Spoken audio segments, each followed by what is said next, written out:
Rassemblement national. Merci Monsieur le Président, Monsieur le rapporteur, chers collègues. Nous sommes réunis ce matin pour l'examen d'une demande de commission d'enquête visant à établir les raisons de la perte de souveraineté et d'indépendance énergétique de la France. Et disons-le tout de suite, nous, élus du Rassemblement national, approuvons pleinement cette démarche alors que la crise énergétique et industrielle frappe la France et les Français de plein fouet.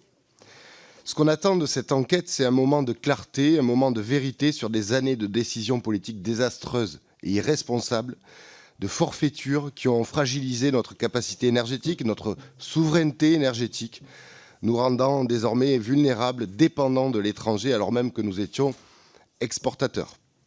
Alors reconnaissons tous ensemble que Monsieur le Président Marlex a une légitimité à porter ce sujet, compte tenu de ses travaux et prises de position, disons-le, courageuses sur le dossier d'Alstom. Et pour être en parfaite cohérence, il lui faudra aussi aller là où le bas blesse, c'est-à-dire pointer les responsabilités et les turpitudes des dirigeants qui ont appartenu à sa propre famille politique, RPR, UMP, LR. Il faudra donc tout dire.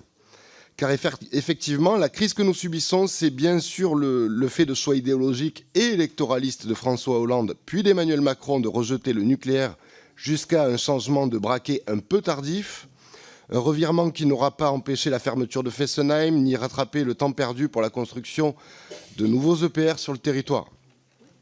C'est le choix de se tourner vers les énergies renouvelables et d'y déverser des milliards d'euros d'argent public. Rien que pour l'éolien, ce seront 90 milliards d'euros d'ici 2028 pour une énergie intermittente, non pilotable, peu fiable, alors même que l'intérêt de la France serait de se tourner vers le grand programme industriel de rénovation et modernisation de notre parc nucléaire.